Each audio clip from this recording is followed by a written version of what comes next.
하나님 말씀 고린도전서 11장 23절로 26절까지 말씀입니다. 고린도전서 11장 23절에서 26절까지 말씀입니다.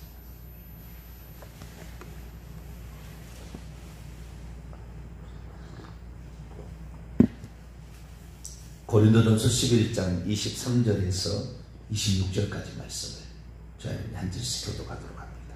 내가 너희에게 전한 것은 주께 받은 것이니 곧 주 예수께서 잡히던 밤에 떡을 가지사 축사하시고 떼어 이르시되 이것은 너희를 위하는 내 몸이니 이것을 행하여 나를 기념하라 하시고 식후에 또한 그와 같이 잔을 가지시고 이르시되 이 잔은 내 피로 세운 새 언약이니 이것을 행하여 마실 때마다 나를 기념하라 하셨으니 너희가 이 떡을 먹으며 이 잔을 마실 때마다 주의 죽으심을 오실 때까지 전하는 것이니라. 아멘.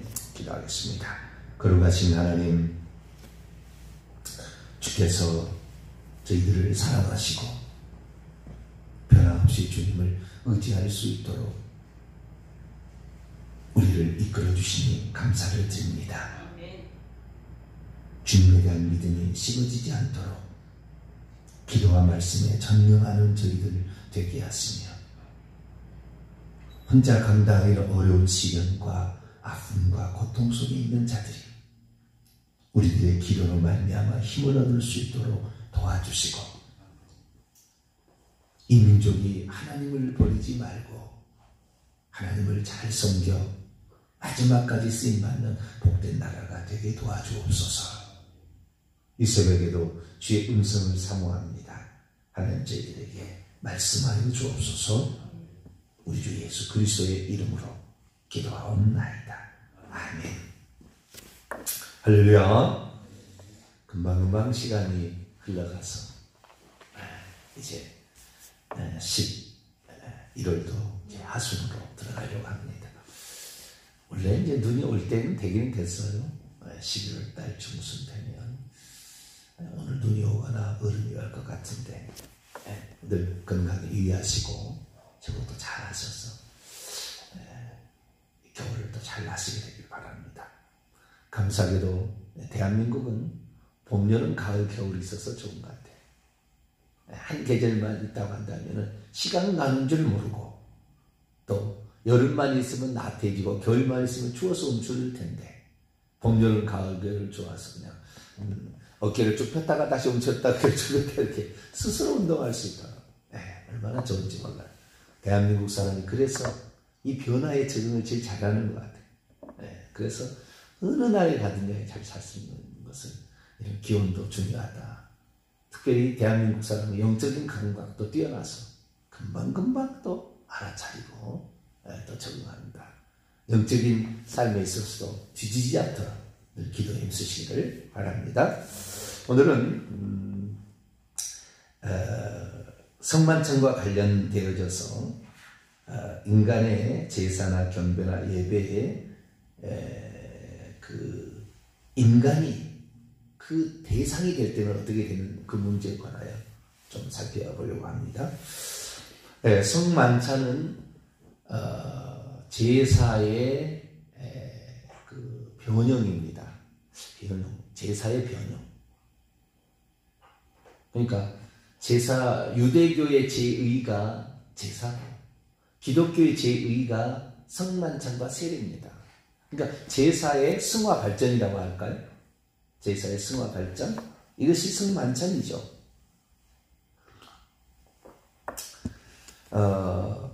그래서 우리나라에도 전통적으로 유교가 이제 있어서 유교의 제의는 조상 제사입니다. 유교의 제의는 그러니까 모든 종교는 제의가 있는 거예요. 항상 똑같이 행하는 어떤 의식적인 행위들이 있는 거죠. 유교의 조상 제사, 기독교에는 성만찬이 있는 거죠. 기독교 복음이 전래되면서 유교가 우상 숭배하고 이제 그것을 금하게 되죠. 그러면 토속 민족의 토속 종교와 충돌과 마찰은 불보듯 뻔한 일이고, 유교를 숭상한 우리나라에서 기독교로 가는 것은 반드시 조상 제사의 제사를 끝내야 되는 그런 상황이기 때문에 충돌이 불가피하게 됩니다. 근데 이제 기독교가 1970년도, 80년도에 대한민국 유사일로 가장 많은 성장을 했는데, 그때 성장이 기독교가 조상 제사의 문제를 그전에는 우상 숭배를 하지 말라고 이렇게 했다가, 그냥 목회자는 그렇게 가르치지 않았지만 성도의 입장에서 조상 제사의 문제를 추도 예배라는 것으로 해결을 합니다. 추도 예배라는 것으로 변형을 시켜가지고 그 해결을 하려고 하죠. 근데 사실은 정확히 말하면 성만찬식으로 해야 되는 것이지 예배로 가면 안 되는 거죠, 원래는. 그러니까 그 민간의 어떤 성도의 생각의 전환인데, 예배라는 데는 차려놓지 않잖아요. 그렇죠. 성만찬은 차려놓잖아요. 눈에 보이는 의식이라고 말이죠. 예배는 눈에 보이는 의식이 아니잖아요.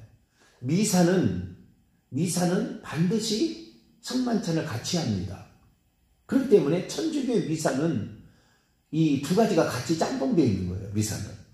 그러나 기독교의 예배는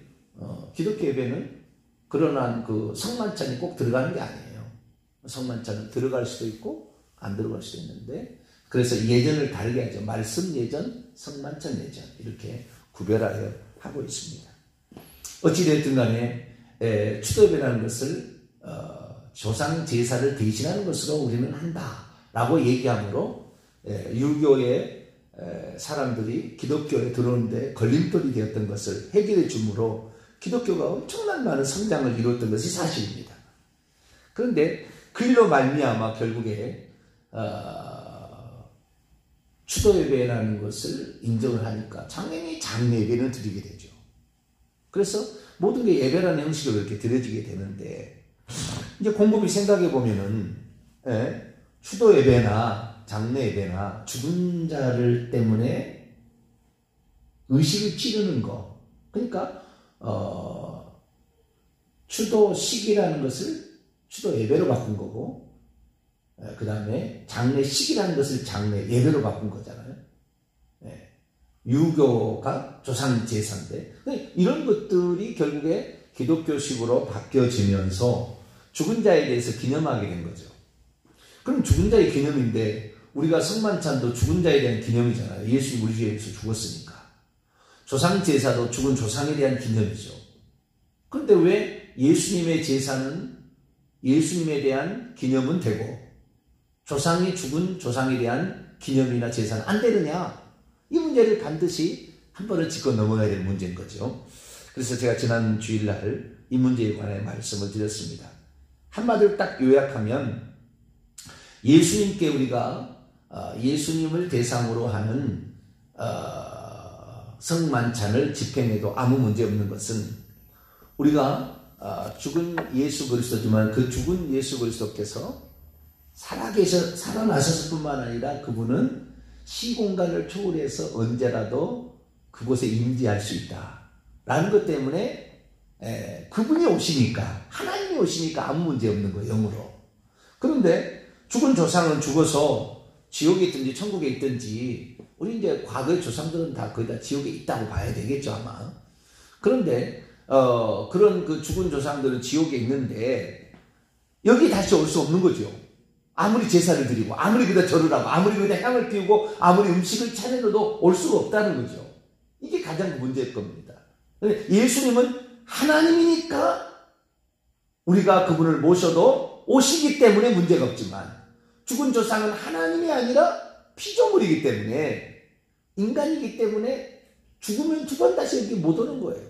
만약에 올 수 있다고 한다면 왜 이전에 예를 들어서 죽은 조상에 대해서 제사를 드려도 우리는 자기 부모님만 보통 제사를 지내고, 좀 올라가면 할머니, 할아버지까지 제사 지내기도 하고, 더 올라가면 3대까지 지냅니다. 3대 이상은 안 지내요. 그러면 그 사람들 어디 갔는데요? 그 죽은 앞대 그러면 3대, 4대, 5대, 6대, 10대, 20대 조상은 어디 갔습니까? 왜 안 옵니까? 뭐 죽은 조상이 제사를 받다가 또 지쳐가지고 안 오는 겁니까? 안 오는 거죠. 처음부터 안 오는 건데, 우리나라에 유교가 전래되면서 군신유의, 나라의 신하가 왕을 이렇게 잘 섬겨야 되는 것을 백성들로 하여금 나라의 국가에 충성하기 위하여서 예의를 갖추기 위해서 죽은 조상에게 제사를 지내는 것으로 해서 어른들을 공경하고 국가를 이렇게 위하여 할 수 있도록 하는, 그것과 맞물려져서 결국에 우리 민족이 조선 이전에는 제사를 안 지냈는데 조선 시대에 비로소 제사를 지내기 시작해서, 원래는 이제 왕만 하는 것이었다가 나중에 신하만 했다가 나중에는 온 백성이다, 양반들이 다 하는. 그래서 양반과 상놈을 구별하는 것이 제사를 지내나 안 지내나 이거였어요. 우리는 가문이 있다 없다. 그래서 이제 돈 많은 이런 종들이 구한말에 들어와서 족보책을 사죠, 조상에. 그래가지고 우리도 제사를 지낸다, 우리도 조상이 있다, 이런 식으로 해서 양반 집안이네라는 그런 일을 한 거죠. 그래서 우리나라에서 제사를 지낸다는 것은 단순하게 조상 제사가 아니라 우리는 양반의 뿌리를 가지고 있다, 뭐 이런 것도 있고, 또한 어른을 공경한다, 나라에 충성한다, 이런 것과 맞물려져서 결국에 이 조상 제사가 들어왔는데, 죽은 조상 제사가 결국에 죽은 조상이 오지 않는 것인데, 온다고 할지라도 그날만 와서, 제삿날만 와서 밥을 먹으면 나머지 날은 어떻습니까? 쫄딱 그냥 굶어가지고 그냥 뼈만 앙상하게 가져가고 뼈만 남았다 그날 와서 양껏 먹고 갑니까? 그럴 순 없잖아요. 그러니까 말이 안 되는 거예요. 그런데 그냥 죽은 조상이 온다 그러니까 그냥 무조건 그냥 이성을 잃어버려요. 판단 능력을 잃어버려요.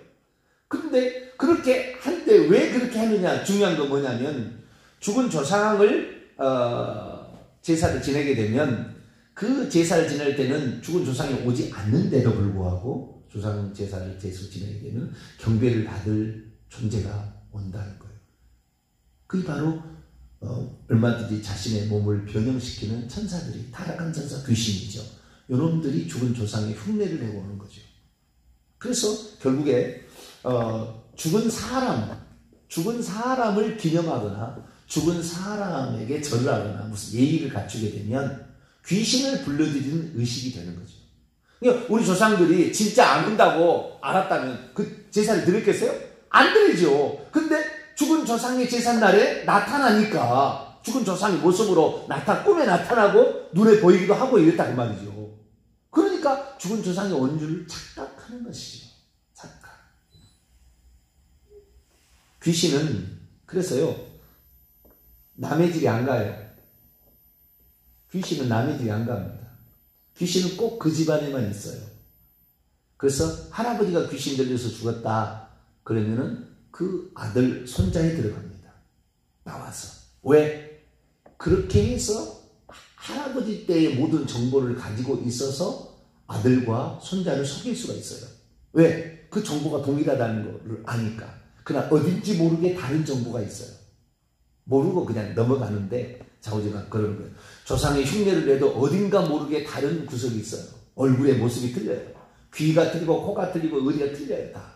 그런데도 모르죠. 그냥 나타나니까 그냥 오구 조상이 맞는 모양이다 이렇게 하는 식으로. 근데 어쨌든 이 귀신들이 그 집안에만 있는 거죠. 여러분 신내림 하는데요.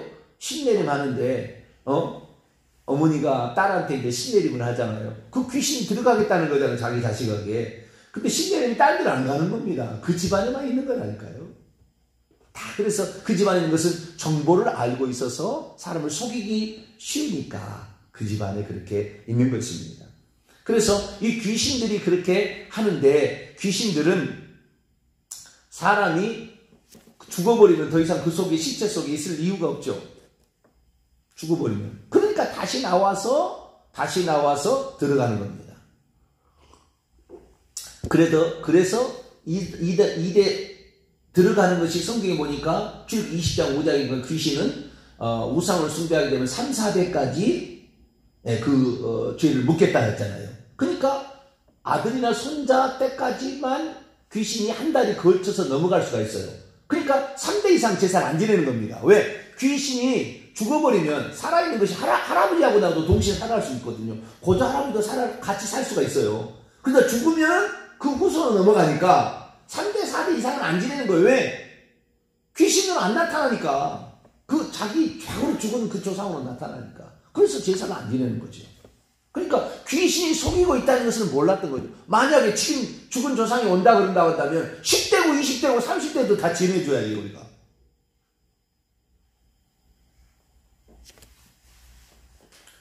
그러니까 죽은 자에 대해서는 절대 제사를 지내거나 예의를 갖추거나 상을 차렸거나 향을 피워서는 안 되는 겁니다. 왜? 그것이 귀신을 불러들이는 의식이고 귀신은 저주받은 영이기 때문에 우리가 저주받을 수밖에 없다.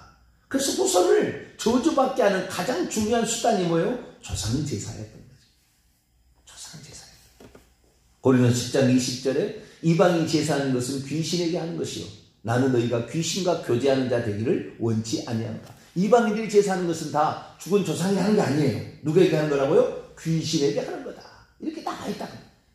그래서 고린도 교회 성도에도 그것을 얘기를 한 거예요. 사도 바울이. 그래서 우리는 오직 하나님만 예배할 수 있기를 바랍니다. 자, 그러면 그동안에 아주 근원적인 질문인데요. 근원적인 질문에다가 근원적인 어떤 진리가 뭐냐면 하나님만 예배하라고 그랬잖아요. 하나님만 하나님 예배하는데 하나님은 저주를 할 자가 아니고 복을 주실 자예요. 그분만 오실 수가 있어요. 영으로. 귀신은 하나님을 흉내내서 시간에 좀 자유로우니까 왔다 갔다 해가지고 흉내를 내는 거잖아요. 그래서 하나님 흉내를 내는 것이 귀신이에요. 그래서 가짜라고 그러는 것이고 하나님만 그 자리에 오는 겁니다. 피조물은 그 자리에 오지 못하는데 죽은 사람은 영 오지 못하고 천사들은 왔다 갔다 할 수가 있어요. 그래서 하나님 흉내를 내는 거예요.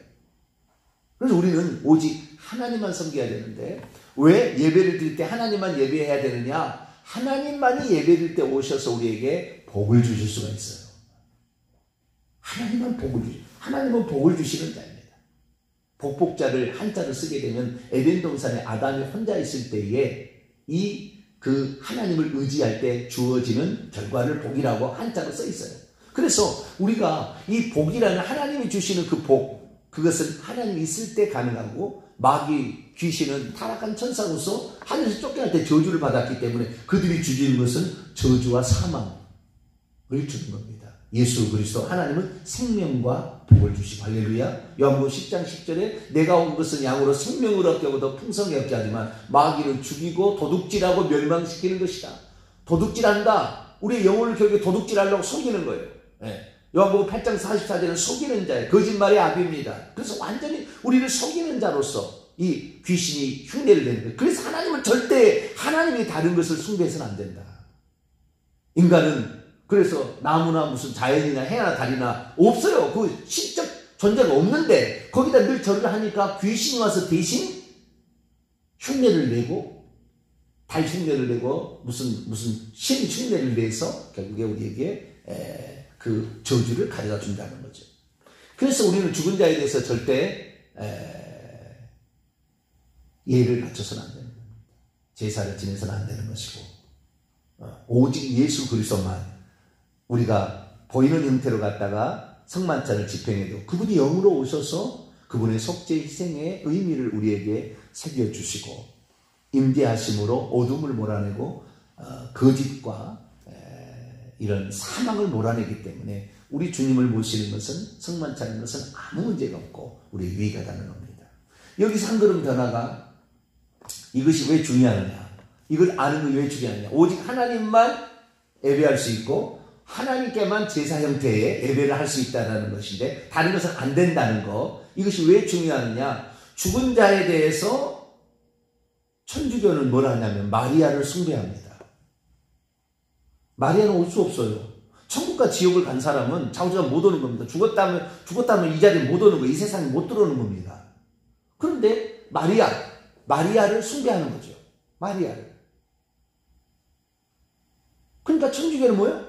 당연히 귀신이 마리아의 모습으로 나타나가지고 엄청난 이 천주교에서 10대 사건이 있어요. 10대 사건이. 마리아가 현현했다는 10대 사건이 있습니다. 천주교는. 그 10대 사건에 마리아가 나타나가지고 마리아의 어떤 그 눈이 말이죠. 그 마리아의 그 형상이란가요? 우상. 마리아의 그 모형. 이거에 대해서 눈에서 눈물이 흘린다는 거예요. 눈물이 거기에서 피눈물이 흘린다는 거예요. 그래서 그 피눈물을 흘리는 그 마리아 앞에 와서 기도를 바치게 되면은 치유에 영험한 효용이 있다. 그래가지고 엄청난 많은 사람 교육이 나왔어요. 그러니까 이 마리아가 살아계시다. 지금 이 자리에 온다. 라는 것까지 만들어냈습니다. 나중에. 이것이 1800년, 1900년대에 그렇게 만들어낸 거예요. 물론 그 전에도 있긴 있었습니다. 사건들이. 그런데 왜 그렇게 되느냐? 마리아는 올 수 없어요. 지옥에 가도 못 오지만 천국에 가도 못 오는 거예요. 누가 만들어 옵니까? 그럼 우리가 불러내게? 마리아는 사람인데 어떻게 옵니까? 못 오는 거예요. 마리아만 온다면 다른 것도 와야죠. 우리 조상도 올 수 있어야 되죠. 불가능한 거예요. 지옥에 있어서도 못 오지만 천국에 있는 영혼도 모르는 겁니다. 성경에 보세요. 단 한 번도 모세나 다윗이나 에스겔을 뭐 기념하고 제사 드렸습니까? 천국에 들어간 사람도 못 오는 거니까 제사 안 드리는 거예요. 언제 베드로를 놓고 제사를 드립니까? 안 드리잖아요. 그런데 천주교는 성인 숭배라고 해버려요. 마리아를 시작하니까 성인 숭배 사상이 나온 거예요. 그래서 성인을 숭배하는 겁니다. 그러니까 귀신 드글드글하는 세상이 천주교가 된 것이고 진리에 어긋나는 적 그리스도가 된 것이 천주교가 되는 거예요. 왜? 귀신의 소굴로 변해버리니까. 귀신이 베드로 흉내를 내고 귀신이 모세 흉내를 내서 하는 거잖아요. 다. 그들은 숭배해버리니까. 그래서 이 마리아 숭배, 성인 숭배도 천국에 있다 할지라도 피조물은 여기에 다시 올 수 없어요. 공간의 영역이 다른 것입니다. 누가복음 16장은 절대 왔다 갔다 할 수 없다는 걸 정확히 말해요. 자기들끼리도 천국과 지옥도 음부한 낙원도 왔다 갔다 없어요. 왔다 갔다 없을 뿐만 아니라 살아서 누구를 보낸다 할지라도 그쪽에서 이쪽으로 못 온다는 겁니다. 절대 왔다 갔다 할 수 없는 거예요. 그런데 온다고 생각하고 마리아를 숭배하니까. 마리아 숭배를 왜 했습니까? 원래는 마리아 숭배가 원래 처음부터 나오지는 않았어요. 예수님이 사람으로 태어나셔서 우리 죄를 위해서 죽었다. 그럼 예수님 누가 낳느냐라는 말이 나오는 거죠. 누가 낳느냐? 마리아가 낳았다. 그런데 예수님을 찬찬히 보니까 예수님은 하나님이더라. 그러니까 예수님을 낳은 마리아는 뭔가 특별한 존재가 아니겠느냐라는 생각을 하게 된 거죠. 그런데 이 생각이 결국에 이 태양신 종교, 이 단무스 그 위에 있는 니무롯과 세미라미스죠. 그 아들이 단무스고. 이 태양신 종교가 로마에 있다가 로마의 378년 태양신 종교가 기독교의 천주교, 로마의 주교 다마수스가 그 태양신 종교의 의식을 그대로 가져옴으로 천주교에 들어와 버린 거예요.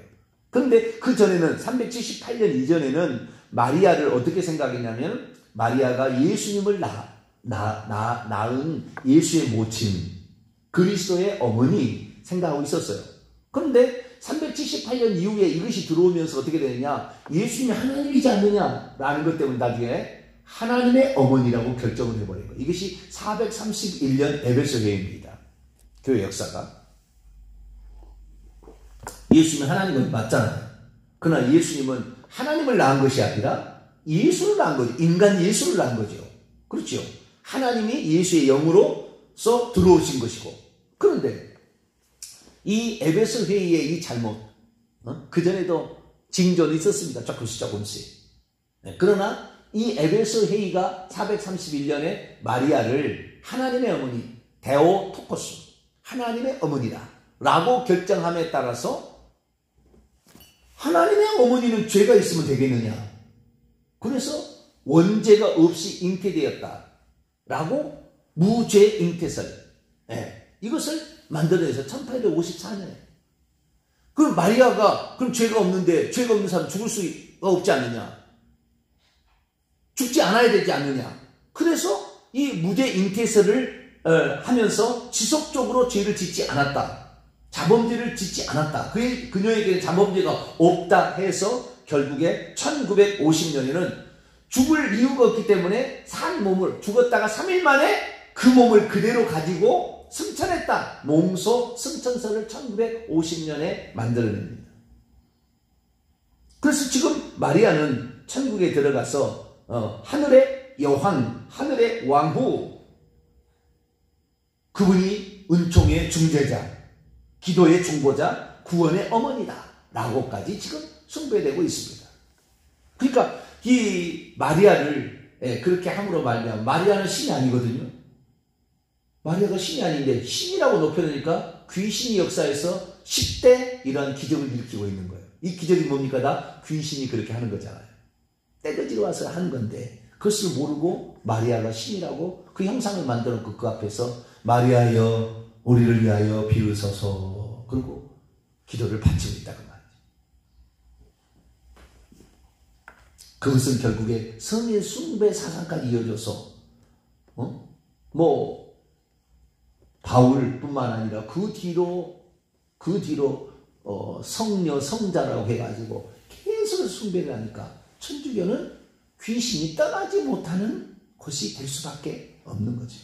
그래서 나중에 우리가 천주교에 관한 그런 적용할 수 있는 요한계시록 18장에 보면은 그 바벨론이 귀신의 처소가 되었다. 내 백성아 거기서 나오라.